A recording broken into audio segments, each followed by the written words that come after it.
রক্সম্যানের কিছু খেলোয়াড় তারা লোয়ার গ্রাউন্ডেই রয়েছে। রিজের কাভারটা ব্যবহার করেই কিন্তু এখনো পর্যন্ত ড্যামেজটা ডিল করে যাচ্ছেন। ম্যান পাওয়ারের দিক থেকে রক্সম্যান গেমিং এগিয়ে থাকবে। রাহাত উপরে গিয়েছেন, নক বের করবেন তার ক্লোজার প্লেয়ার, ড্যামেজ দিচ্ছেন ভিজনের মাধ্যমে, কাউন্টার করেছেন প্লেয়ার। রাহাত হয়েছেন নক, বাট পারফেক্ট টাইমে সেখানে কিন্তু একটা ভালো কভার প্রোভাইড করতে পেরেছেন নেজাদ। রাহাতকে রিভাইভ করে নেওয়া হয়েছে। রক্সম্যান গেমিং এর আরো একটা দুর্দান্ত শুরু। একদম এই জায়গাটিতে রাহাতকে দারুণ একটা আমি বলবো যে ব্যাকআপ দিয়েছে নিজাত, এবং রাহাত যেভাবে দুটো প্লেয়ারকে ওই জায়গাটিতে ম্যাক্সিমাম ড্যামেজ ডিল করেছে, একজনকে নক করেছেন এবং ফিয়ারলেসলি সামনের দিকে এগিয়ে গিয়ে আরো একজনকে বেশ ভালো ড্র্যাগ এবং পুরো একটা ম্যাগাজিন কিন্তু স্প্রে করে দিয়েছিলেন। বাট আনফর্চুনেটলি অ্যাকুরেসির কিছু ঘাটতি ওই জায়গাটিতে নিজেকে ডাউন করতে বাধ্য হয়েছে, উনি ডাউন হয়েছে। বাট আমরা এখানে আবার যে ফাইট দেখতে পাচ্ছি, ডন ভাইদের উপরে প্রেশার ক্রিয়েট করছেন ইটস কাব্য, বেশ ভালো ড্যামেজেস। নেরোকে কিন্তু এই জায়গাটিতে অ্যাক্টিভেট করা হবে, ট্রিপল এলিমিনেশন আসবে হোপের কাছ থেকে, এবং ইটস কাব্য চেষ্টা করছেন বেশ ভালো একটা স্টার্ট করতে, যেমনটা যারা গেমিং করেছে গ্রুপ সি থেকে। কিন্তু রক্সম্যান গেমিং ঠিক আশেপাশে রয়েছেন, খুব শীঘ্রই কিন্তু তাদের সাথে হবে একটা ফাইট। এএমজি থেকে তুষিন বেশ ভালো একটা এলিমিনেশন বের করেছে M79 এর মতো এক্সপ্লোসিভ ওয়েপন থেকে। রাত ভাইরা ফাইটে রয়েছেন, সামনে থেকে আসছে বেশ ভালো কিন্তু প্রেশার, শুভকে ডাউন করবেন এবং মানিকও ডাউন হয়ে যাবেন। Front liner down, top one খুব বাজে সিনারিওতে ফেসে গিয়েছেন। ফ্লিকারকে এই জায়গাটিতে ফ্ল্যাঙ্ক করতে দেখা যাচ্ছে। অন্যদিকে রক্সম্যান গেমিং ইটস কাপতে দুটো প্লেয়ারকে ডাউন করেছেন, তাও কি চেষ্টা করছেন ব্যাকআপ দেওয়ার বা একটা ভালো ব্যাকআপ প্রোভাইড করার, বাট ওই জায়গাটাতে সেখানেও কিন্তু ব্যর্থ হচ্ছেন। দুই পাশে দুটো energetic fight, flicker solo player bold মেকারের ব্যবহার হয়েছে, বাট এখান থেকে বেঁচে যেতে পারবেন তো। একটা পোর্টেবল লঞ্চ প্যাড এই জায়গাটিতে আমার মনে হয় সব থেকে ভালো ভূমিকা পালন করতে পারে। জীবন্ত পেছন থেকে যাবেন, কিলগিলি কনফার্ম করবেন, একা সোলো অ্যাথলিট সামনের দিকে গিয়ে বোল্ড মেকারের সহায়তায় একে একে সবকটা প্লেয়ারকে হিল করবেন। রিভাইভাল প্রসেস এই জায়গাটিতে কনফার্ম হয়ে যাবেন। ওয়াও, বোল্ড মেকার থেকে একটা ডিস্ট্রাকশন ক্রিয়েট করে নিজের প্লেয়ারটাকে হিল দেওয়া এর জন্য ফ্লিকারের কাছ থেকেই সম্ভব। অন্যদিকে বানি ট্রিপল ফোর স্টিল ফাইটার রয়েছেন, দেখতে পাচ্ছি তার এগেইনস্টে থাকা টিম গুলোকে বেশ ভালোভাবে চার্জ করছে। ফ্রন্ট লাইনে ঢুকে point black line run support provide করবেন, একের পর এক কি বের করছেন one after another and quadro elimination secured by them. অন্যদিকে রক্সম্যান গেমিং ইটস কাব্যকে দিবে একটা শাটডাউন। এক্স্যাক্টলি, এন্ড #11 এর রাত ভাই তারা হয়েছেন এলিমিনেট। কিন্তু এদের প্রেশারটা এসেছে যারা গেমিং দের উপরে। বানি 444 আক্রমণটা করেছিলেন যারা গেমিং থেকে একজন প্লেয়ারকে আমরা সেখানে হারিয়ে যেতে দেখতে পেয়েছি, বাট বাকি প্লেয়াররা হয়তো বা ম্যাপের অন্য প্রান্তে এই মুহূর্তে রয়েছেন। ক্রুল গেমিং একটু আগেই রক্সম্যান গেমিং দের সাথে ফাইট ইনিশিয়েট করেছিলেন, সেই ফাইটে হয়েছিলেন পরাজিত, বাট আবারও নিজেদের সেই শক্তিমত্তা দেখানোর জন্য তারা ফিরে এসেছেন। এইবার এগেইনস্টে থাকবে সিয়াম ভাই, ড্যামেজ দিয়েছে আবার, নক করবে মিড-পাওয়ার 7 কে, M590 দিয়ে কিলটা কনফার্ম করলেন। আবান ডাবল কিল, এন্ড সেই জায়গাতে জিরো ফায়ারেরও আক্রমণ ছিল। পুরো সিয়াম ভাই টিমটাকে ক্রুল গেমিং দ্বারা করা হলো এলিমিনেট। এই 4টি এলিমিনেশন অবশ্যই ক্রুল গেমিং কে অনেক বেশি হেল্প করবে এই ম্যাচটাকে আরো সামনের দিকে এগিয়ে নিয়ে যেতে। বাট যেভাবে আক্রমণ করেছেন সিয়াম ভাই, তারা এক্স্যাক্টলি বুঝতেও পারেননি যে কিভাবে ঢুকেছেন, আভান কিভাবে আক্রমণটা করেছেন, এবং সামনে থেকে জিরো ফায়ারের কাভারটাও ছিল কিন্তু দুর্দান্ত। পাখি গেমিং এবং ক্রুল গেমিং তারাও কিন্তু একটা দুর্দান্ত রোল প্লে করেছে সেই ফাইটটির মধ্যে। ম্যাপের অন্য প্রান্তে এখনো পর্যন্ত লড়াই করে যাচ্ছেন বানি 444। তাদেরকে আমরা দেখেছিলাম অবজারভেটরিতে লঞ্চ প্যাড ব্যবহার করে কাটালোস্তুয়াতে চলে এসেছেন, এবং সেইখানে আসার সাথে সাথেই ডন ভাইদের সাথে একটা ফাইট এঙ্গেজ করেছেন। ডন ভাই এখনো পর্যন্ত হায়ার গ্রাউন্ড অ্যাডভান্টেজ সেই দলটির কাছেই থাকবেন। বানি 444 রয়েছেন বিলো লোয়ার গ্রাউন্ডে, তাকে কাভার দেওয়ার মতো কোন প্লেয়ার আশেপাশে নেই, একা বাঁচা অসম্ভব, এবং সেখান থেকে তাকে করা হয়েছে এলিমিনেট। বাট বেশিক্ষণ এলিমিনেট হয়ে থাকবেন না, খুব দ্রুত তাকে রিকল করে দেওয়া হয়েছে। একদম, এবং এবার কিন্তু একটা কুলডাউনে থাকবে বিল্লো, কারণ তাকে কিন্তু রিসোর্সেস গ্যাদার করতে হবে, ড্যান টিমের সাথে একত্র হতে হবে, এবং রায়হান এবং তার আগে বাকি টিমমেটরাও কিন্তু ক্লক টাওয়ারের দিকেই যাচ্ছে। আজকে দিনটাতে রায়হান একটা ভালো স্টার্ট করেছে, বেশ ভালো নাম্বার অফ এলিমিনেশন তার কাছে রয়েছেন। ডন ভাইরা কিন্তু সার্কেলের দিকে যাচ্ছে, সার্কেলের মধ্যে একমাত্র গেমিং উইথ অপু ভাই তারা পর্যন্ত মিড পয়েন্টটাতে রয়েছেন, একে মিরাজ তারও একটা ভালো সাইডে রয়েছে, এবং বাকিরা কিন্তু ম্যাক্সিমাম স্কোয়াডস কিন্তু জোনের বাইরে, এবং তারা সার্কেলের দিকে ধীরে ধীরে আসছে, একটা লেট রোটেশন মেনটেন করছেন। আগে বাকি সার্কেলে গেলে সেক্ষেত্রে টার্গেটেড হওয়ারও চান্সেস থাকে, এবং বেশ কিছুবার সার্কেলের মধ্যে অ্যাপিয়ার হয়ে থাকলে কিন্তু ওই জায়গাটাতে ফাইট গুলো বেশি হয়। বাট এই মুহূর্তে দেখতে পাচ্ছি রক্সম্যান গেমিং আপার গ্রাউন্ড থেকে ক্রুলদেরকে করেছে স্পট। এমন একটা জায়গায় স্পটেড হয়েছে ক্রুলরা, এইখানটাতে তাদের খুব ভালোভাবে প্রেসার দিবে রক্সম্যান গেমিং। আপার গ্রাউন্ড অ্যাডভান্টেজ, সাথে জোনের একটা অ্যাডভান্টেজ তো আছে। রক্সম্যান গেমিংরা খুব দ্রুতই জোনের দিকে ঢুকে যেতে পারবেন, বাট আভান ফ্ল্যাঙ্ক করেছেন, নক করেছেন প্লেয়ারটিকে, এবার কিন্তু নিজের টিমের জন্য সময় বাই করে ফেললেন এই নকটার মধ্য দিয়ে। বেশ ভালো কিছু জুম আমিজাদের তরফ থেকে ব্যবহার করছেন উডপিকার। অ্যাকুরেসি এবং ড্যামেজের কোনো ঘাটতি তিনি এই জায়গাটিতে দেখাচ্ছেন না। রক্সম্যান গেমিং এর জন্য সর্বোচ্চ সংখ্যক ড্যামেজ এই জায়গাটিতে ডিল করে গেলেন, এবং যার দরুন তার টিমমেটরা প্রত্যেকেই কিন্তু সার্কেলের দিকে অ্যাপিয়ার হয়ে গেছেন। এবার আপার গ্রাউন্ড থেকে ড্যামেজ গুলো আবারও কিন্তু জোড়া হচ্ছে ক্রুল গেমিং কে। আভান অনেকটা লো, ড্যামেজেস আসছে উপর থেকে, ড্যামেজের জন্য কিন্তু এই জায়গাটাতে শ্রিঙ্কে আটকে গিয়েছেন তিনি, বের হতে পারছেন না। জিরো ফায়ার অন্য দিক থেকে সার্কেলের দিকে যেতে চেয়েছেন, বা তাকে ডাউন করা হবে, এন্ড নিজাদও ডাউন হয়ে যাবেন। কাউন্টার অ্যাটাকে নির্ঝরকে দেখতে পাবো নিজাদের নকটি নিয়েছেন। একটা ভিকেল এই জায়গাটাতে কিন্তু তাদের জন্য সেভিও হতে পারে। Let's see. ক্রুল গেমিং কোনোভাবেই কোটাটোয়া হয়ে সার্কেলের দিকে যেতে পারবেন না, এবং ভেহিকেলটিকেই কিন্তু এই জায়গাটিতে ডিপ্লয় করলেন। রাহাত রিকল করে নিয়ে এসেছেন, এবার কিন্তু পচিনকের দিকে ইজিলি চলে যাবেন। খুবই ফাস্ট ফরওয়ার্ড কিছু ডিসিশন কিন্তু নিয়ে ফেলেছেন Roxman gaming. That's why still তারা কিন্তু পয়েন্ট টেবিলের সেই উচ্চ আসনটাতে রয়েছে। একেবারেই দুরন্ত অফিসিয়াল, তাদেরকে এখন আমরা দেখবো পরবর্তী সার্কেলের মধ্যে। তারা খুব দ্রুত চলে এসেছেন। অন্যান্য দলগুলো লাইক রক্সম্যান গেমিংরাও ঠিক এই জায়গাটা দিয়েই হয়তোবা বের হবেন, যে এল শেপটাতে বর্তমানে দুরন্ত অফিসিয়ালরা রয়েছেন। কারণ মাই ব্যাড, ক্রুল গেমিংরা হয়তোবা সেখান থেকে আসার একটা চেষ্টা করতে পারে, বাট ম্যাপের অন্য প্রান্তে বানি 444 তারাও কিন্তু ফাইট ইনিশিয়েট করেছেন। পচিনকের কাছাকাছি যে হাভেলি রয়েছে সেখানে কিন্তু এই লড়াইটি অনুষ্ঠিত হয়েছে। রাইহান যাবেন ক্লোজ রেঞ্জে, ড্যামেজ দেওয়ার চেষ্টা করছেন। 3টি গ্রেনেড এসেছে, নক খাবে বেল্লো, এবং কে কি আদেও কিলে কনফার্মে রূপান্তরিত করা হবে কিনা। রোমান করছেন, তুসিনের গ্রেনেডে কিল কনফার্ম হয়েছে, রোমান তার কিলটা কনফার্ম করলেন, রাইহান করেছে কাউন্টার, সেখান থেকে নক পেয়েছেন, এন্ড বিল্লো গেমিং এই মুহূর্তে তাকেও ফিনিশ করে ফেলা হয়েছে। বানি 444 সেও কিন্তু থাকবেন এই ফাইটটিতে। দুজন খেলোয়াড় রাইহান, বানি 444, এই দুজন মিলেই সামনে থাকা একেএম মিরাজদের ফুল টিমকে ধরাশায়ী করার এখনো পর্যন্ত চেষ্টা চালিয়ে যাচ্ছেন। 2v2 একটা সিনারিও। রাইহান কি পারবেন এই ফাইটটা ফিনিশ করতে, নাকি সেখানে বানি 444 একটা ভালো গেম প্লে দেখাবেন? তাহমিদ অপেক্ষা করছেন, এই জায়গাতে অপেক্ষা করা ছাড়া আর কোনো উপায় নেই। ওয়াল দিয়ে নিজের জায়গা বাঁচিয়েছেন, তাহমিদকেও করা হবে knock. Roman the last man standing. এর আগেও এই রোমানকে আমরা দেখেছি 1v4 করতে, এর আগেও এই রোমানকে আমরা দেখেছি 1v3 বের করতে, বাট এই ফাইটে নিজের দলকে সেভ করতে পারবেন কিনা পারলেন না। রাইহান উনি দেখিয়েছেন কেন উনি তার দল থেকে one of the best athlete, front liner কেন উনি সর্ব থেকে সেরা, এন্ড এই যাত্রায় বেঁচে গিয়েছেন বানি 444। বাট অন্য প্রান্তে ম্যাপের অন্য সাইডে জারা গেমিং, তাদের জন্যও কিন্তু এবার বিপদটা বেড়েছে। ক্রুল গেমিং এর হাতেই হবেন ধরাশায়ী। #8 এলিমিনেট হয়েছে জারা গেমিং। একদম ভল্ট মেকারের ব্যবহার এবং একটি ফাইট শেষ করতে না করতে আরো একটি স্কোয়াডের এন্ট্রি। 3টি প্লেয়ার রয়েছেন সামনে থেকে, কিন্তু ডন ভাই প্রেসার ক্রিয়েট করার চেষ্টা করবেন। ক্রাকেন একদম শর্ট রেঞ্জে চলে আসবেন, বাকিকে ডাউন করবেন। এবার কিন্তু 2 এগেইনস্ট 4। আভান 0 ফায়ার থাকবেন এই জায়গাটিতে। আভানের একটা স্নাইপার শট এর আগের ফাইটটিতে একদম ফ্রন্ট লাইনার তাসিমকে তুলে ফেলা হয়েছিল, বাট এবার কিন্তু আভান সেই ফাইটটি নিতে পারছে না, আগেই তাকে টার্গেট করা হয়েছে। অন্যদিকে রক্সম্যান গেমিং দিবসের সাথে করছেন ফাইট। দিবস তাদের জন্য আজকের দিনটাতে লাস্ট ডে, তাদের একটা ভালো পয়েন্টস নিয়ে এই জায়গাটি থেকে বেরোতে হবে। বাট রাইহান ভালো অ্যাথলেট, তিনি থার্ড পার্টির জন্য এখানে চলে এসেছেন। টেনসন তাকে স্পট করেছেন, এই জায়গাটিতে ডিফেন্স করার চেষ্টা করছেন, বাট রাইহান একা কিন্তু এই জায়গাটিতে পুরো গেম চেঞ্জ করবে। দিবস গেমিং এর চার্জ করে যাচ্ছেন এই জায়গাটিতে। দিবস আপার গ্রাউন্ডে কিন্তু রকম্যান পাশ থেকে রাইহানের প্রেশার। দিবস চেষ্টা করছেন যত সম্ভব টিকে থাকার। রাস্টি গন, রাস্টিকে তুলে ফেলেছেন রাইহান ওই জায়গাটিতে। অন্যদিকে #7 এলিমিনেট হবেন ক্রুল। 0 ফায়ার এবং তার টিমমেট মিলে পুরো ডন গেমিং এর ওই রোস্টারটাকে তুলে ফেলেছেন। অ্যামেজিং। আমরা এই ফাইটটি মিস করেছি, বাট আমার মনে হয় অবভিয়াসলি এটা খুব ভালো ফাইট ছিল। একেবারেই ক্রুল গেমিং এর সাইড থেকে আমরা কিল ফিডে দেখছিলাম, সেই কিলগুলো একেবারে স্পষ্ট কিন্তু আমাদের চোখের সামনে ছিল এবং কতটা দুর্দান্ত একটা ফাইট ছিল। বাট এবার রক্সম্যান গেমিং দের জন্য পুরো বিষয়টা অন্যরকম হতে যাচ্ছে। নেজাদকে রিভাইভ করতে হবে, যদি আনশুকে আরো একবার ফিরিয়ে নিয়ে আসা যায় তাহলে পুরো ফুলম্যান রোস্টার নিয়ে তারা কিন্তু এই যাত্রাটা চালাতে পারবেন।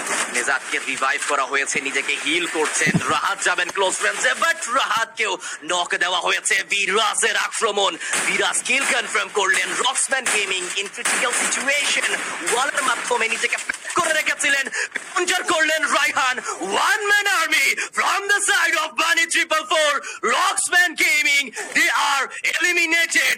বাট রায়হান যে খেল দেখিয়েছে, that is absolutely amazing.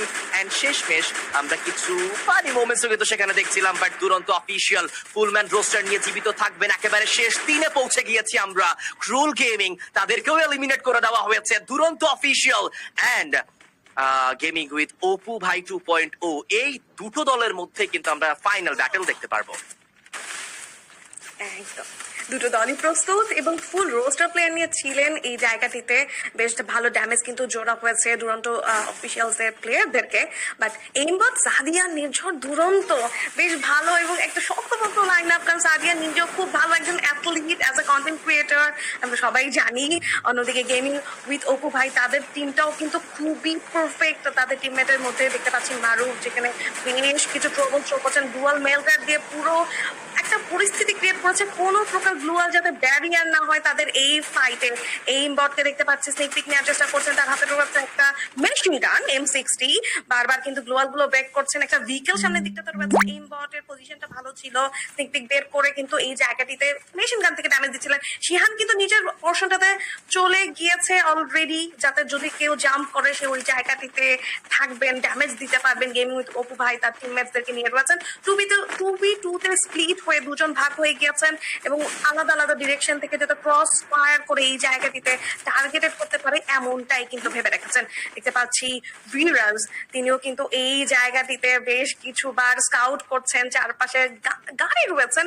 Maybe আমাদের দুরন্ত অফিসিয়াল তারা চাচ্ছেন গাড়িতে একটা জাম্প করবেন, দেন একদম আমি বলবো যে মাঠে, যাতে তাদের সেই যে ল্যান্ডিং এর যে ডিলেটা সেটা খুব কম থাকে, এমনটাই কিন্তু হয়তো বা তারা চিন্তা করেছেন। বিকেল গুলো কিন্তু রোটেশনের ক্ষেত্রে ভালো কার্যকরী হতে পারতো, বিকেল গুলোকে ড্যামেজ করে দেওয়া হয়েছে। দুরন্ত অফিসিয়াল আপার গ্রাউন্ডে রয়েছেন এবং নিচে গেমিং উইথ ওভি একটা ক্লিয়ার 4v4 ফাইটের জন্য আমরা রেডি। এবং এই মুহূর্তে বেনিয়ান ড্যাশ ইউজ করতে দেখা গিয়েছেন, এইবার অনেকটা লো, চিহানও কিন্তু লো হয়েছেন। দুরন্ত চেষ্টা করছেন চিহানকে টার্গেট করার, এই জায়গাটাতে ফ্ল্যাম মিরাজ ব্যবহার করা হবে, নিজের নক হবে। নকু ভাই এই জায়গাতে ক্রুশাল একটা নক নিয়েছেন। সাদিয়া চেষ্টা করছেন পুরো জায়গাটা কন্ট্রোল করার, বেশ ভালো ড্যামেজ, অনেকগুলো প্লেয়ারকে ডাউন করছেন। সাদিয়া জোনের মধ্যে চলে গিয়েছেন এবং একই সাথে চার্জ। দুরন্ত অফিসিয়াল তাদের ট্যাকটিক্যাল গেম প্লে স্ট্র্যাটেজিক একটা মুভ তাদেরকে কিন্তু সব থেকে ভালো একটা বুইয়া সিকিউর করতে সাহায্য করেছে। Wow, what a match from the side of দুরন্ত অফিসিয়াল। খুবই চমৎকার একটা ম্যাচ কিন্তু সেখান থেকে আমরা দেখতে পেয়েছি। আসলে পজিশন কতটা ইম্পর্টেন্ট আপনার কাছে, দেন প্লেসমেন্ট কতটা ইম্পর্টেন্ট, সেটা কিন্তু আরো একটা ছাপ আমরা সেখানে দেখতে পারলাম। দুরন্ত অফিসিয়াল অন্যান্য দলগুলোর তুলনায় তারা অতি দ্রুত, অনেক সময় আগেই কিন্তু তারা সার্কেলটা ইনশিওর করেছিলেন। ফার্স্ট অফ অল অ্যালশেপটাকে কন্ট্রোলে নিয়েছিলেন, সেখানে কিছুক্ষণ অপেক্ষা করেছিলেন, দেখেছিলেন আশেপাশের সম্পূর্ণ বিষয়বস্তুগুলো যে কোথাও থেকে কি কোনো দল আদৌ এই সাইডটাতে আসবেন কিনা। বাট কোনো দল আসেননি। পরবর্তীতে সিমেন্টেড হাউসটার কন্ট্রোল সেখানে তারা নিয়েছেন। আরো একটা বিষয় যে zone prediction is fantastic, because পচিনক থেকে জোন এই দিকটাতে আসা, দেন এই পিকের মধ্যেই তৈরি হওয়া বিষয়বস্তুগুলো ছিল দুর্দান্ত। আমরা অনেকগুলো ফাইট দেখতে পেয়েছি, অনেকগুলো এক্সাইটিং ফাইট সেখানে অনুষ্ঠিত হয়েছে। তৃতীয় ম্যাচ পুরোটাই ছিল আউটস্ট্যান্ডিং ম্যাচ, এন্ড সেখানে অনেকেই ওভারঅল স্ট্যান্ডিং এ এখন একটু নিচের দিকে নামবে, আবার ওভারঅল স্ট্যান্ডিং থেকে যারা বটমে রয়েছে তারাও এবার উপরের দিকে উঠে যাবে কিছুটা হলেও। একদম, কিন্তু আমার মনে হয় যে এই লাস্ট যে ফাইট সিনারিওটা ছিল সেই জায়গাটিতে আমার মনে হয়েছিল দুরন্ত অফিসিয়ালসরা একটু পিছিয়ে রয়েছে। কারণ দেখো কম্পাউন্ড থেকে তখন যখন তারা যদি জাম্প করে নেমেছে ওই জায়গাটাতে গেমিং উইথ অভিরা কিন্তু আগে ভাগে যদি তারা সার্কেলের দিকে চলে যেতেন সেক্ষেত্রে কিন্তু তাদেরকে প্রেশারাইজ করা যেত, বা কিন্তু তারা অপেক্ষা করেছে কম্পাউন্ডের ঠিক নিচে এবং তাদের নামার জন্য তারা অপেক্ষা করছিল। বাট কতটা পারফেক্টলি তারা ওই জায়গাটিতে কম্পাউন্ড থেকে জাম্প করেছে, তাদের যে জাম্প অফ ডিলেটা, সেই ডিলেটাকেও কিন্তু এই জায়গাটিতে কাজে লাগাতে পারেনি gaming with Obi. Valiant dash flame Miraj বারবার ওই জায়গাটিতে কিন্তু ব্যারিয়ার হয়েছে, এবং যে ফ্লেম মিরাজ ইউজ করেছে তার জন্য হ্যাটস অফ, কারণ ফ্লেম মিরাজ শুধুমাত্র ড্যামেজ নয়, ওই জায়গাটিতে কিন্তু একটা ব্যারিয়ারও ক্রিয়েট করে, যে ফ্লেম মিরাজের ওপারে কে রয়েছে, কোথায় রোটেট করছে, এটা কিন্তু সাময়িক সময়ের জন্য দেখা যায় না। সেক্ষেত্রে একটা ডিফেন্সিভ ওয়েপেন হিসেবেও কিন্তু ফ্লেম মিরাজ এই জায়গাটিতে ব্যবহার হয়েছে। সাথে এইম বট, এবং আমার মনে হয় যে সাদিয়ার যে ড্যামেজ গুলো, সাদিয়া যেভাবে আসলে স্প্রে করছিল প্রত্যেকটা ম্যাগাজিন ওই জায়গাটিতে, এবং সর্বপ্রথম তিনি কিন্তু সার্কেলের মধ্যে চলে আসে, যার জন্য সুইং ড্যামেজটা সাদিয়া ওই জায়গাটিতে নেয়নি। সব মিলিয়ে আমার মনে হয় as a girls athlete perfect একটা এক্সিকিউশন দেখিয়েছেন, অ্যান্ড ভুইয়ার নেপথ্যে সাদিয়া এবং এইম বটের পারফরমেন্স ওয়াজ অ্যামেজিং। অবভিয়াসলি বিরাজ এবং দিবস দুরন্ত তারা খুবই ভালো খেলে, বাট এই দুটো প্লেয়ারকে আমার এই জায়গাটিতে মেনশন করতেই হবে, কারণ তারা এক্স্যাক্টলি সেই গেম প্লেটাই প্রোভাইড করছে যেটা দরকার একটা বুয়ার জন্য। আমার মনে হয় গ্রুপ সি খুব ভালো একটা স্টার্ট করছে, তাদের ফেসটাও কিন্তু খুব ভালো। অন্যদিকে আমি বলবো যে গেমিং অভি, তারাও কিন্তু একটা সাটল গেম প্লে প্রোভাইড করেছিল গোটা ম্যাচ, এবং বেশ কয়েকবার আমরা কিন্তু ক্রুল গেমিং কে বেশ ভালো কিছু ফাইট সিনাতে এঙ্গেজ হতে দেখেছি। বাট শেষ ম্যাচ আমার মনে হয় যে ফাইনাল সার্কেলে আমরা আরো কয়েকটা স্কোয়াড দেখতে পারলে ব্যাপারটা বন্ধ হতো না, ভালো লাগতো, যে আরো কয়েকটা স্কোয়াড যদি থাকতো, কিছু থার্ড পার্টি হলে কিন্তু ব্যাপারটা স্পাইসি হতো। একেবারেই একেবারেই যদি আরো কিছু স্কোর থাকতো তাহলে পুরো ফাইটিং সিনারিওটা আরো ইন্টারেস্টিং হতে পারতো। অনেক ক্লাচেসও কিন্তু আমরা আমাদের এই তৃতীয় ম্যাচটিতে দেখেছি। রোমানকে দেখেছি নিজের টিমের হয়ে খুব দুর্দান্ত পারফর্ম করতে। ইনফ্যাক্ট রাইহান কি চমৎকার একটা রোল প্লে করেছে তার দল থেকে। আমরা গেম হাইলাইটস এর দিকে এই মুহূর্তে রয়েছি। একেবারে শুরুতেই এইম বট কিন্তু খুব ভালো একটা ব্রেক থ্রো এনে দিয়েছিল তাদের দলকে। পরবর্তীতে রাইহানকে নিয়ে আলাপ আলোচনা করছিলাম। বানি 444 এর এই ম্যাচে এতদূর পর্যন্ত যাওয়া অথবা টিকে থাকার পেছনে এই খেলোয়াড়ের অবদান ছিল অনেক বেশি। ওয়ান হ্যান্ডেডলি পারফর্ম করেছেন, একেবারে শেষে একা জীবিত থেকে পারফর্ম করে গিয়েছেন। পরবর্তীতে লাস্ট ফাইট যেখানে দুরন্ত অফিসিয়ালস তারা বুয়াটি সিকিউর করে, গেমিং উইথ অপু ভাই 2.0 তাদের জন্য কিন্তু সিচুয়েশনটা আন্ডার কন্ট্রোল ছিল না, বেরিয়ে গিয়েছিল।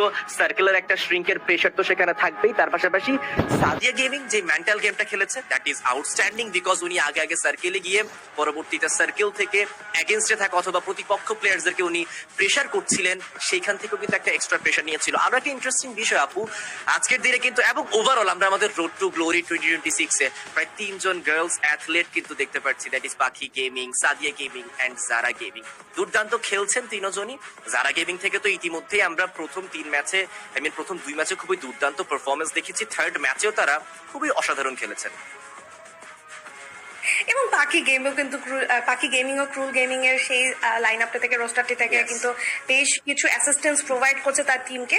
এবং ক্রুল গেমিং এ জিরো ফায়ার এবং আভান, ওয়াও, বরাবরই তাদের প্রশংসা করলেই কম হয়ে যায়। আমরা কিন্তু প্রিভিয়াস অফিসিয়াল টুর্নামেন্টস গুলোকে আভান আভান বলে শাউট করতে করতে শেষ, এবং অ্যাকচুয়ালি আভান সেই পটেনশিয়াল রাখে যে তার নাম বারবার মেনশন হবে।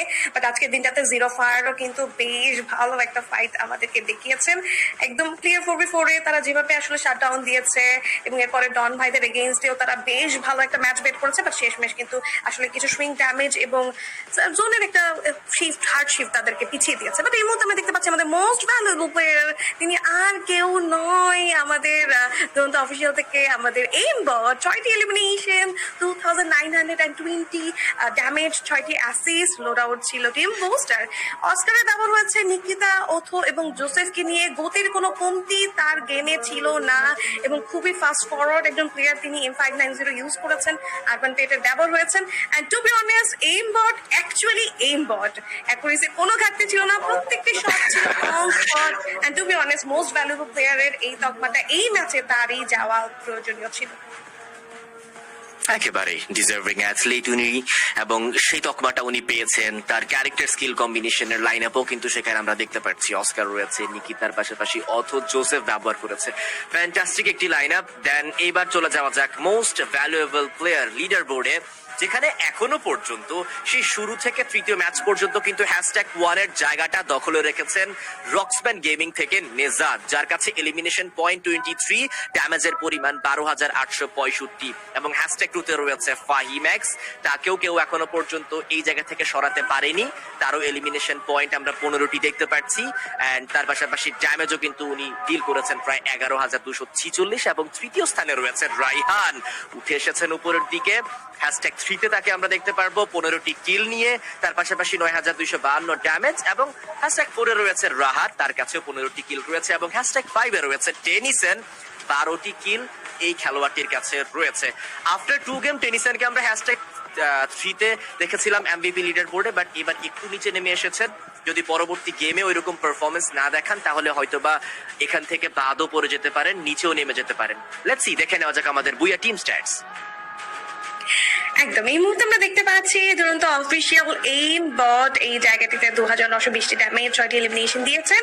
নির্ঝর 2311টি ড্যামেজ, 5টি এলিমিনেশন, 5টি অ্যাসিস্ট তার কাছ থেকে ছিল। দুরন্ত তিনি 673টি ড্যামেজ, 3টি এলিমিনেশন তুলেছেন এই জায়গাটিতে, এবং সাদিয়া তিনি একটি এলিমিনেশন, 2টো অ্যাসিস্ট রয়েছে তার কাছে 270 ড্যামেজ দিয়ে। কিন্তু আমি বলবো যে পুরো ম্যাচ আসলে নিউট্রাল ছিল। দুরন্ত এবং সাদিয়া লাস্ট ফাইনাল ব্যাটলেই তাদেরকে আসলে ফাইট করতে দেখা গিয়েছিল, এবং ক্যারেক্টার কম্বিনেশন যদি বলা হয় সেক্ষেত্রে নির্ঝরের কাছে ছিল P124 along with মোকো, নিকিতা, আলভারো এবং বিস্টেন। খুব বেশি অ্যাজ আ বোম্বার হিসেবে যেটা তার করা দরকার, যে ক্যারেক্টার্স গুলো সেগুলোতেই তিনি ফোকাস ছিলেন। অন্যদিকে দুরন্ত ক্যাসি থেকে বারবার সাপোর্ট প্রোভাইড করে গিয়েছে এইম বটকে, যার নেপথ্যে আসলে তিনি কিন্তু এতগুলো এলিমিনেশন বের করতে পেরেছেন। অন্যদিকে সাদিয়া ইগনিস ব্যবহার করেছেন, এবং ফ্লেম মিরাজ আসলে যেভাবে ব্যবহার করা উচিত অ্যাজ আ অফেন্সিভ এবং ডিফেন্সিভ আইটেম, সেটাই কিন্তু আমরা দেখেছি ফাইনাল সার্কেল শো ডাউনে।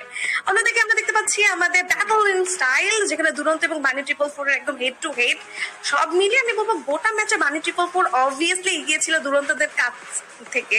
এলিমিনেশনের দিক থেকে 16 এলিমিনেশন বানি 444 এর কাছে, অ্যাসিস্ট্যান্ট 16টি, ড্যামেজ 8000 প্লাস, নকডাউন 19টি। কিন্তু দুরন্ত অফিসিয়াল ওই যে স্ট্র্যাটেজি, ওই যে একটা ট্যাকটিক্যাল গেম প্লে, ওইটা দিয়ে কিন্তু তাদের বুইয়াটা চলে আসে। বাট সব মিলিয়ে কিন্তু বানি 444 তাদের অ্যাগ্রেসিভ একটা গেম প্লে এবং তাদের ডমিনেশন, সেই জায়গাটাতে কিন্তু বানি 444 অবভিয়াসলি এগিয়ে দুরন্তদের থেকে। একেবারেই বানি 444 এই দলটাকে আজকের দিনে দুর্দান্ত খেলতেই হবে, কারণ তাদের ডে 2, তাদের আজকের দিনটাই শেষ দিন, অ্যাগ্রেসিভনেস দেখাতে হবে। যাবো আমরা গেম স্ট্যান্ডিং কে, আমাদের এই ম্যাচটির যেখানে টোটাল 27টি পয়েন্ট নিয়েছে এই ম্যাচ থেকে দুরন্ত অফিসিয়াল, এবং দ্বিতীয় স্থানে রয়েছে বানি 444 23টি পয়েন্টের সাথে, তৃতীয় স্থানে রয়েছে ক্রুল গেমিং 19টি পয়েন্ট থাকবে এই দলের কাছে। খুব ভালো একটা ম্যাচ ক্রুল গেমিং এর তরফ থেকে, এটা বলতেই হবে। রক্সম্যান গেমিং তারাও এই ম্যাচ থেকেও 17টি পয়েন্ট নিয়ে গিয়েছে। গেমিং উইথ অপু ভাই 2.0 তারা 17টি পয়েন্ট নিয়েছে। হ্যাশট্যাগ 2-তে ফিনিশ করলেও মেবি কিল পয়েন্টের দিক থেকে একটুখানি পিছিয়ে ছিলেন, অথবা এলিমিনেশনের দিক থেকে একটু পিছিয়ে ছিলেন। পজিশন পয়েন্ট থেকে তারা 9টি পয়েন্ট সেখানে পেয়েছেন, এলিম সিকিউর করেছিলেন 8টি। সো 17টি পয়েন্ট নিয়ে তারা এই তৃতীয় ম্যাচ শেষ করেছেন। তার পাশাপাশি যারা গেমিংকে আমরা হ্যাশট্যাগ 6-এ দেখতে পাচ্ছি 10 পয়েন্টের সাথে। পরবর্তীতে দিবস গেমিং এবং বাকিরা কিন্তু ক্রমান্বয়ে রয়েছেন। ওভারঅল স্ট্যান্ডিংস আমাদের সামনে আজকের দিনে রক্সম্যান গেমিং 64 ওভারঅল পয়েন্টস গ্যাদার করেছেন, 43 এলিমিনেশন, একটি বুইয়া সহ। যারা গেমিং 52, বানি 444 47, দিবস গেমিং 46, গেমিং উইথ অপু ভাই 42, দুরন্ত অফিসিয়াল 39, রাত ভাই, সিয়াম ভাই, ক্রুল, ডন ভাই, একে মিরাজ, ইটস কাব্য বটম 6-এ থাকবেন।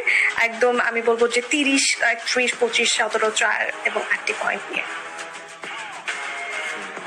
একেবারেই আপকামিং ম্যাচ কিন্তু আমাদের কালারিতে হতে যাচ্ছে RDH the desert land. Exactly, let's see upcoming ম্যাচটা সেখানে কতটা ইন্টারেস্টিং হয় সেটা হচ্ছে এখন দেখার বিষয়।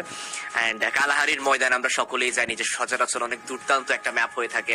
এন্ড ওভারঅল স্ট্যান্ডিং নিয়ে যদি আমরা আলাপ আলোচনা করি আপু, তাহলে ইটস কাব্যদের জন্য কিন্তু সিচুয়েশনটা অনেক বেশি খারাপ হয়ে যাচ্ছে, কারণ 3টি ম্যাচ থেকে শুধু 8টি পয়েন্ট নেওয়া কিন্তু অতটা পজিটিভ সাইন না। বাকি আর মাত্র 3টি ম্যাচ রয়েছে আজকের দিনে। হ্যাঁ, তারা আগামীকাল আরো একটা দিন পাবে, আরো 6টি ম্যাচ খেলার সুযোগ পাবে, কিন্তু আপনি যদি ডে 1 থেকেই পর্যাপ্ত পরিমাণের পয়েন্ট সংগ্রহ করে না নিয়ে যেতে পারেন, আপনার ডে 2-তে প্রেশার থাকবে অনেক বেশি। লাইক দিবস গেমিং, তারা কিন্তু আজকের দিন অনেক প্রেশার ফিল করছে। অন্যদিকে একেএম মিরাজ, আজকে তাদের একেবারে শেষ দিন। ডে 1-এও আমরা রোমান বলুন, তুসিন বলুন, এই দুজন খেলোয়াড়কে একসাথে মিলে অনেক দুর্দান্ত পারফর্ম করতে দেখতে পেয়েছি। ইনফ্যাক্ট একেএম মিরাজ উনিও খুব ভালো পারফর্ম করেছেন, তাদের পুরো দলটা খুব ভালো খেলেছে। বাট আজকের দিনে এখনো পর্যন্ত ওইভাবে নিজেদেরকে শো করতে পারছেন না। গেম স্কেজুলের দিকে যদি আমরা নজর দেই, তাহলে দেখতে পারবো যে কালাহারি আমাদের পরবর্তী ম্যাচ। ইতিমধ্যে আমরা 3টি ম্যাচ শেষ করেছি। সোলারাতে বুয়া নিয়েছে রক্সম্যান গেমিং, পারগেট 3-তে দিবস গেমিং, বারমুডাতে দুরন্ত অফিসিয়াল। এইবার পালা কালাহারির। কালাহারিতে কোন দল বুয়া নিবে দেখা যাক। একদম কালাহারিতেও কিন্তু রক্সম্যানরা কালাহারিতে কি রক্সম্যানরা, হ্যাঁ কালাহারিতে কিন্তু গতকালকে রক্সম্যান হচ্ছে বুইয়া করেছিল গতকাল দিয়ে ওয়ানে। দেখা যাক আজকের দিনটাতেও তাদের একটা বুইয়া আসে কি না। Let's see. প্রিভিয়াস ম্যাচে রক্সম্যান গেমিংদেরকে কিন্তু বেশ আর্লিতেই ওয়াইপ আউট করে ফেলা হয়, তারা কিন্তু টপ 3-তে যেতে পারেনি। আপকামিং ম্যাচের জন্য আমাদের কিন্তু প্রেডিকশন রয়েছে। আমি রক্সম্যানকে একদম প্রথমে রেখেছি, যেহেতু তাদের প্রিভিয়াস ডেতেও একটা বুইয়া ছিল এবং তাদের কালাহারি রোটেশন কোয়াইট গুড। রাত ভাই, উই অল নো যে রাত ভাইরা হচ্ছে কালারি কিং, সো এই জন্য আমি রাত ভাইকে রেখেছি। এবং আমরা খুবই কনস্ট্যান্ট একটা গেম প্লে প্রোভাইড করে, তাদের হচ্ছে পজিশনাল একটা গেম প্লে থাকে, পজিশন ওরিয়েন্টেড, এই জন্য আমি তাদেরকে রেখেছি একদম 3-তে। এবং সেম গোজ ফর রাইডিয়া জুনিয়র অলসো, ঠিক কপি করে দিয়েছে আমার হচ্ছে প্রেডিকশন লিস্টটা। বাট লেটস সি আমাদের দুই ভাই বোনের প্রেডিকশন অ্যাকচুয়ালি মেলে কিনা। দ্য ডেজার্ট ল্যান্ড কালাহারি, যেখানে আমরা আজকে খুব খুব খুব মারামারি দেখবো, কারণ ফোর্থ ম্যাচ প্রত্যেকটা টিমের জন্য কিন্তু do or die moment. So let's jump into Kalahari. Exactly, Kalahari ময়দানে এই মুহূর্তে কিন্তু আমরা সরাসরি চলে যাব আজকের দিনের চতুর্থ match, free fire road to Glory 2026 এর। ইতিমধ্যেই প্রথম দিন শেষ এবং দ্বিতীয় দিনের একেবারে মাঝখানে আমরা চলে এসেছি। গেম নাম্বার 4 অনুষ্ঠিত হচ্ছে কালাহারিতে, flight path middle of the map. প্রত্যেকটা টিম তাদের ড্রপ পয়েন্টে চলে যাচ্ছে। রাত ভাই ওয়াইটি যাবে ম্যামথের সাইডে এবং সেখানে কিন্তু রক্সম্যান গেমিংরা একেবারে কাছাকাছি রয়েছে। So be careful BD top 1। ম্যাপের অন্য প্রান্তে দেখতে পারবো ইটস কাব্যদেরকে। এই শেষের 3টি ম্যাচ ইটস কাব্যদের জন্য অনেক বেশি গুরুত্বপূর্ণ। একদম আজকের দিন একটা ভালো সংগ্রহ হলে আগামী দিন কিন্তু রিস্ক ফ্রি থাকতে পারবেন তারা। কাট অফ মার্কস নিয়ে যদি যেতে পারেন সেক্ষেত্রেই কিন্তু কোয়ালিফাই হওয়ার একটা সম্ভাবনা থাকে। কারিনকে দেখতে পেলাম ব্রিলিয়েন্ট ড্যাশ ইউজ করে গিয়েছেন, যত দ্রুত গিয়েছেন তত দ্রুতই কিন্তু ডাউন হয়ে গিয়েছেন একমাত্র প্লেয়ার। এই জায়গা থেকে বেরিয়ে যাবেন সিয়াম ভাইদের দল থেকে। অন্যদিকে ট্রোল গেমিং কে দেখতে পাচ্ছি গুটি গুটি পায়ে এগিয়ে যাচ্ছে। আভান স্পট করেছে ডন ভাইদের, কিন্তু সোলো অ্যাথলিট এই জায়গায় একদমই একা। মনে হয় না পুরো গোটা স্কোয়াডের এগেইনস্টে তিনি ফাইট করতে আগ্রহী হবেন।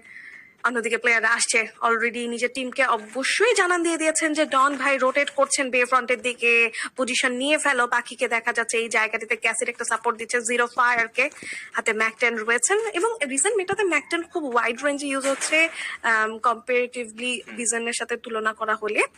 দেখা যাক আসছে ডন ভাই থেকে ট্রাকেন, একদম অগ্রে থাকবেন। বেশ কিছু ড্যামেজ ডাউন করা হবে প্রথমেই না নাকি, এবং আভানকেও কাউন্টার অ্যাটাকে ডাউন করা হয়েছে ওই জায়গাটিতে। ট্রাকেন আভানকে কনফার্মও করে ফেলেছেন, সবুজ ওয়াইটিকে স্পট করেছেন ওই জায়গাটিতে। ড্যামেজ কিন্তু দেওয়া হচ্ছে ক্রুল গেমিং, মুখোমুখি সংঘর্ষ। ডাউন করবেন কি রাখে ট্রাকেন এই জায়গাটিতে নিজের টিমমেটদের হয়ে এলিমিনেশন নিল জিরো ফায়ার। সেও কিন্তু পুরোপুরি প্রস্তুত নিজের টিমের জন্য একটা বেস্ট ব্যাকআপ দেওয়ার জন্য। উঠে পড়তে চেয়েছিলেন হাইয়েস্ট গ্রাউন্ডে, বাট ওই জায়গাটিতে ফল করবেন। আভান একই জায়গায় নামবেন, পেছন থেকে কিন্তু তিনি একটা ব্যাকস্টপ করতে পারবেন যদি তার কাছে ভালো গান থেকে থাকে। দেখতে পাচ্ছি উপর থেকে ডন ভাইকে ড্যামেজ দিয়েছেন এই জায়গাটিতে। মেশিন গান সব থেকে গেম চেঞ্জিং ওয়েপন। নানা ওয়াইটি অনেকটা লো এইচপি, চেষ্টা করছেন হিল করার। ওকে জিরো ফায়ার তাকে হিল করার সুযোগটি দেবেন, বাট ক্রাকেন দূর থেকে উঠবে, এখান থেকে শট প্রোভাইড করবেন। And that's it. বারংবার রিভাইভ দেওয়া হলেও প্লেয়াররা কিন্তু সার্ভাইভ করতে পারলেন না এই জায়গাটিতে, এবং আর্লিতেই ফল হলো ফুল গেম। একেবারেই এই ম্যাচে অনেক দ্রুত হয়েছে eliminate, but kraken what was that. একাই কিন্তু সেখানে দুটো প্লেয়ারকে উনি লুফেছেন এবং সেখানে নক বের করেছিলেন, কিল কনফার্ম করলেন। ডন ভাই ওয়াইটি এই ম্যাচটাতে একটা ভিন্ন ধাঁচে খেলছেন। তারা নিজেদের জাত চেনাচ্ছেন এই চতুর্থ ম্যাচে এসে। যেই দলই সামনে আসছে সেই দলকেই করছে ধরাশায়ী। ক্র্যাকেনকে আরো একবার একেবারে ক্লোজ রেঞ্জে আমরা এগোতে দেখতে পারবো। ড্যামেজ দিয়েছেন বাট কাউন্টার করলেন মারুফ। নক হয়েছেন ক্র্যাকেন। শিহানের কাউন্টার এটাকে ডন ভাই, উনিও কিন্তু এবার নক হয়ে যাবেন। ডন ভাই ওয়াইটি দলটার জন্য পুরো সিচুয়েশনটা এখন কন্ট্রোল থেকে বেরিয়ে যাচ্ছে। অপু ভাই 2.0 তারা পুরো জায়গাটার দখলদারিত্বে থাকবেন। নানা YT he is also taken down and তাকেও করা হয়েছে ফিনিশ। Last man standing from Don ভাই ওয়াইটি। এন্ড এই মুহূর্তে যদি যে শেষ খেলোয়াড়টি রয়েছেন উনি যদি বের হতে না পারেন পারফেক্টলি, তাহলে পুরো সিচুয়েশনটা কিন্তু একেবারে বাজে হয়ে যাবে এবং এলিমিনেশনটাও নিয়ে নিতে পারেন। বাট বানি 444 দের এই সারপ্রাইজিং অ্যাটাকে অপু ভাই 2.0 তারা কি এলিমিনেট হবেন নাকি উল্টো এলিমিনেট করবেন সেই প্রশ্ন থেকেই গেল। আক্রমণ করছেন দুই দল দুই প্রান্ত থেকে। রাফিমকে সেখানে কিন্তু ড্যামেজ দেওয়া হয়েছিল, এখনো পর্যন্ত ড্যামেজ। বানি 444 কিল কনফার্ম করলেন। বিল্লো গেমিং তার সাইড থেকেও এসেছে এলিমিনেশন। এন্ড দেখতে দেখতে অপু ভাই 2.0 তাদেরকেও করা হয়েছে এলিমিনেট। আসলে আমার যতটুকু মনে হচ্ছে আপু, এই লড়াইয়ের জন্য গেমিং উইথ অপু ভাই 2.0 তারা একেবারে প্রস্তুত ছিলেন না। লঞ্চ প্যাড মেরে হুট করে একটা সারপ্রাইজ অ্যাটাক দিয়েছেন বানি 444 এবং সেই সারপ্রাইজটা সামাল দিতে পারেননি অপু ভাই 2.0 ওরা, এবং এই ফাইটটা খুব ভালোভাবে কিন্তু জিতে নিয়েছেন বানি 444। তাই তো, অন্যদিকে দিবস গেমিং থেকে রাস্তাকে হিল করতে দেখা যাচ্ছে যারাকে উদ্দেশ্য করে ফ্লিকার শট একটা দুটো দেন ডাউন, এবং বেশ কিছু শট কিন্তু এখনো প্রোভাইড করছেন। আবারও ডাউন করা হয়েছে ফারুককে, এবং ব্যাক টু ব্যাক এই যে ফ্লিকারের শটস গুলো তাকে স্পট করে তাকে কিন্তু এই জায়গাটিতে তুলে ফেলেছেন, এবং এই জায়গাটিতে একে একে তিনটে স্কোয়াড অ্যাপ্রোচ করেছেন বাংলাদেশ টপ ওয়ান যারা গেমিং। এই মুহূর্তে রাত ভাই তারাও কিন্তু অ্যাপ্রোচ করছেন, মুখোমুখি সংঘর্ষ তাসিন ভার্সেস মানিক, ড্রাগন ভার্সেস ম্যাকটেন। কিন্তু এই মুহূর্তে যারা যে টিমমেটরা রয়েছেন তারা ব্যাকআপের জন্য চলে এসেছেন। রাত ভাই বেশ বাজে সিনারিওতে ফেসে গিয়েছেন, নিজের টিমের সাথে মিলিয়ে সেই ফাইটটা সিঙ্ক করতে পারেননি। শুভ পিছিয়ে যাবেন এই জায়গাটিতে। তাসিন, ফারুক, জারা বেশ ভালো একটা কভার করলেন নিজের টিমমেট একে অপরকে। শুভ বেরিয়ে এসেছেন, কিল দেওয়ার একটা সুযোগ পাবেন, 1400 টোকেন রয়েছেন, বাট সামনে কিন্তু সিয়াম ভাইদের স্কোয়াড অলরেডি মেজে রয়েছেন। দেখতে পাচ্ছি টপ ওয়ান বিএসএস থেকে ড্যামেজেস দিচ্ছেন, কিন্তু গোটা রোস্টার প্লেয়ার সামনে। ওয়াচ আউট, সিয়াম ভাই, রক্সম্যান, রাত ভাই একে একে একসাথে ফাইটের জন্য প্রস্তুত। বাট বাংলাদেশ টপ ওয়ান নিজের প্লেয়ারদেরকে অলরেডি হিল করে ফেলেছেন। মিফতা স্পট করেছেন টপ ওয়ানকে, সামনের দিকে যাবেন না, হোল্ড করছেন। M590 চার্জ করার আগেই ডাউন হয়ে যাবেন। M590 থেকে মিফতা এলিমিনেশন নিবেন টপ ওয়ান এর, এবং সিয়াম ভাই খুঁজছেন বাকিদের। শুভ চুপ করে বসে রয়েছেন, সামনে পুরো গোটা রোস্টার প্লেয়ার, এবং ফুট স্টেপ গুলো খুব ভালোভাবেই কিন্তু বোঝা যাচ্ছে। ভালোভাবে নিজেকে লুকিয়ে ফেলতে পেরেছেন শুভ। অন্যদিকে বানি 444 নিজের প্রত্যেকটি স্কোয়াড মেটকে হিল করে ফেলেছেন। ওয়াও, কি পুরো সুন্দর আবারও রিভাইভাল শক্তি নিয়ে ফিরে এসেছে। একেবারে নিয়েই তারা কিন্তু এবার ফিরে এসেছে আপু, অ্যান্ড সামনে থাকা এইম বোর্ডকে কিন্তু ভালো একটা ড্যামেজ দিয়েছে। আদৌ কি নকটা বের করতে পারবেন কিনা? 1v1 ব্যাটেল আমরা বাকি প্লেয়ার গুলোকে এখনো পর্যন্ত আসতে দেখিনি, বাট দুরন্ত অফিসিয়ালের বাকি প্লেয়ার্সরা কিন্তু এই মুহূর্তে এই জায়গাটিতে চলে এসেছে, এন্ড বানি 444 তাদেরকে এইবার অপেক্ষা করতে হবে। বাট শুভ তার সাইড থেকে দেখেছি আমরা নক বিডি টপ ওয়ান এতগুলো ফাইট করেছেন, তারা ক্রিটিক্যাল সিচুয়েশনের মুখোমুখি হয়েছেন, পুনরায় আবারও ফিরে এসেছেন, এন্ড এইবার মানিককে করা হবে ফিনিশ। রিভাইভ করা গেলে ভালোই হবে বিডি টপ ওয়ানের সাইড থেকে। একদম কোয়ার্টার এলিমিনেশন চলে আসবে তাসিনের কাছে, আর তাসিনের টিম ম্যাটের কাছে দেখলাম আমরা কিছুক্ষণের জন্য। অন্যদিকে কাপু যাদের ম্যাচগুলো খুব একটা ভালো যায়নি আগের দিকেও, এই ম্যাচটি ভালো করার চেষ্টা করবেন, বাট আমার একটা মনে হয় যে তারা খুব বেশি ডিফেন্সিভ খেলছেন। এই মুহূর্তে দিবসদেরকে টার্গেট করা হচ্ছে, রাস্টিকে স্পট করে বেশ ভালো ড্যামেজ জোড়া হয়েছে এই জায়গাটিতে। ডন ভাইরা কিন্তু হিট লিস্ট অ্যাক্টিভেট করবেন, এবং সাদিয়া গেমিং এর উপরে কিন্তু সেই হিট লিস্টে রয়েছে তাদের। ওকে, খুব ভালোভাবে কিন্তু এই জায়গাটিতে রাস্টিক উঠিয়ে ফেলবেন এবং নিজেদের কাছে চলে আসবে দুটো এলিমিনেশন পয়েন্ট। সিয়াম ভাইয়ের হাতে এই মুহূর্তে নিজের টিমের লাস্ট হোপ, তিনি হিল করার জন্য যাচ্ছেন, কিন্তু যেই দিকে যাচ্ছেন সেখানে কিন্তু একে মিরাজরা রয়েছেন অলরেডি। অন্যদিকে বানি 444 তারা আবারও কিন্তু রিগ্রুপ করেছে, নিজের সব কটা প্লেয়ারকে রিভাইভ করে ফাউন্ডেশনে হিল করার চেষ্টা করবেন। রিসোর্সেস গুলো ভালোভাবে গ্যাদার করে ফেলেন, আবারও কিন্তু একটা ভালো শক্তিশালী রূপে তারা ফিরে আসতে পারবে, যেহেতু তার টিমমেট, তাদের টিমটা কিন্তু খুবই দুর্দান্ত। দেখো বিল্লো গেমিং অ্যালং উইথ রায়হান, রাফিম, এর থেকে ভালো কম্বিনেশন হতেই পারে না। দুরন্ত অফিসিয়াল টার্গেটেড হবে ডন ভাইদের দ্বারা, একে একে দুটো প্লেয়ারকে নক করে ফেলেছেন। মনে হয় না দুরন্ত এ যাত্রায় আর ফিরে তাকানোর চেষ্টা করবেন, বাট কিরার ফ্ল্যাঙ্ক কোথা থেকে স্পট করেছে তাকে এবং তুলেও ফেললেন। দারুণ এই ম্যাচটি, কেন যেন মনে হচ্ছে ডন ভাই বুইয়া না নিয়ে ছাড়বেন না। একেবারেই একেবারেই এখনো পর্যন্ত ঠিক সেইভাবেই খেলে যাচ্ছেন, যতগুলো দলকে সামনে পেয়েছেন খুব ভালোভাবেই কিন্তু সেই ফাইট গুলো বের করেছেন।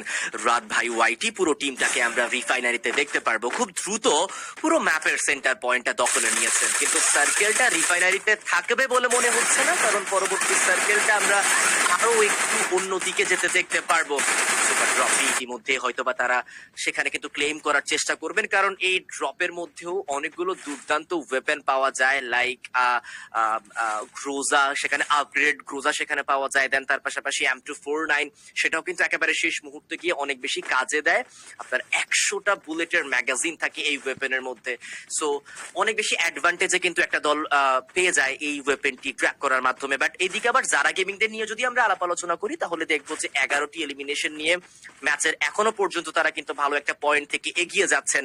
8টি দল এখনো পর্যন্ত অ্যালাইভ। ফাহিম এক্স দলের অন্যতম সেরা একজন প্লেয়ার, উনি একেবারে সামনাসামনি ধীরে ধীরে একটু একটু করে এগিয়ে যাবেন। সার্কেলের এজ ধরে খেলছেন পুরো কালাহারি ম্যাপটা, সেন্টার পয়েন্টে এখনো পর্যন্ত যাননি তারা।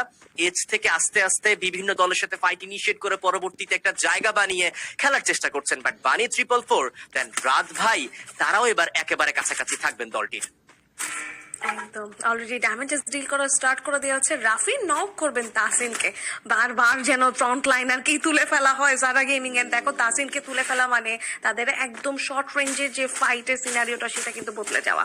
দেখতে পাচ্ছি দিবস গেমিংদেরকে উদ্দেশ্য করে ক্রাকেনে zoom in zoom out down করেছেন প্লেয়ার। কনফার্ম করবেন কিরা দূর থেকে তার স্নাইপিং ওয়েপেন থেকে প্লেয়ার গুলোকে। কিরা শর্ট রেঞ্জে যাচ্ছেন, দিবস লিওডিস ওই জায়গাটিতে নিজেকে যত সম্ভব বের করে নিয়ে যাওয়ার চেষ্টা করবে। বাট একসাথে 4টি প্লেয়ার ভেলিয়ান ড্যাশ, নানার স্প্রে, একটা MP40 ম্যাগাজিন পুরোটা স্প্রে করে দিয়েছে নানাকে। এন্ড দ্যাটস ইট, দিবস গেমিং তার #8 এ এলিমিনেট হয়ে যাবে। এবার কিন্তু আমার দিবস গেমিং এর জন্য খুব চিন্তা হচ্ছে, কারণ একটি ম্যাচ ভালো বের হলো সত্যিই কি সে পয়েন্টটা ইনাফ? কারণ গতদিনও তারা #11 ছিল, এই দিনটাতে এসেও কিন্তু একটি ম্যাচ বাদে প্রত্যেকটি ম্যাচেই তারা ফল করেছেন।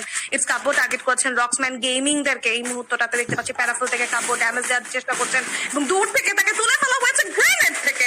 নিজাদের গ্রেনেডে ডাউন পাবেন তিনি। নিজের প্লেয়ার হোপ বেঁচে থাকবেন, হোপ কেউ নক করা হবে বেলিয়েন্ডাসের ইউজ। শায়েক একা বেঁচে রয়েছেন, চার্জ করছেন। MP40 স্প্রে দেখতে পাচ্ছি তার এগেইনস্ট নিজা। দূর থেকে আনশু লং রেঞ্জের সাপোর্ট প্রোভাইড করছেন। শায়েক কতক্ষণ সময় বেঁচে থাকবেন, একটা ক্লাচ মোমেন্ট বের করতে পারবেন কিনা? নো, নিজাদ M187 থেকে এলিমিনেশন নিবেন শায়েকের। এ যেন আকস্মিক একটা পরিবর্তন, এ যেন আকস্মিক একটা হামলা। And that's it. ইয়েস, আরো একটা দল, আরো একটা টিম বিদায় নিয়েছে এই মুহূর্তে আমাদের মাঝ থেকে। আমরা শেষ 6 পৌঁছে গিয়েছি, যেখানে রয়েছে রাত ভাই ওয়াইটি, AKM মিরাজ গেমিং, বানি 444, দেন রক্সম্যান গেমিং, জারা গেমিং এবং ডন ভাই। এখনো পর্যন্ত অন্যান্য দলগুলোর তুলনায় সব থেকে ভালো পারফরমেন্স এই লবিতে দেখিয়েছেন ডন ভাই। এই দলটি 13টি কিল রয়েছে পুরো টিমের কাছে। AKM মিরাজরা আগে আগে একটি স্নাইপার টাওয়ার ধরেছেন, ড্যামেজ দিয়েছেন তুসিন। একটা কিল কনফার্ম করার সাথে সাথে আরো একটা নক সেখানে বের করতেও সক্ষম হয়েছেন উনি। এখনো পর্যন্ত তার SBDর মাধ্যমে প্রত্যেকটা ছোড়া বুলেট অপোনেন্টের বডিতে কানেক্ট করার সম্পূর্ণ চেষ্টা করে যাচ্ছেন এই খেলোয়াড়টি। দেখা যাক এই ম্যাচটাকে বুয়াতে রূপান্তরিত করতে পারবেন কিনা। হিট লিস্টের ব্যবহারও করা হয়েছে, তুসিনের উপরে হিট লিস্টটা দেওয়া হয়েছে, ডিফেন্ড করছেন 3 হিট লিস্ট।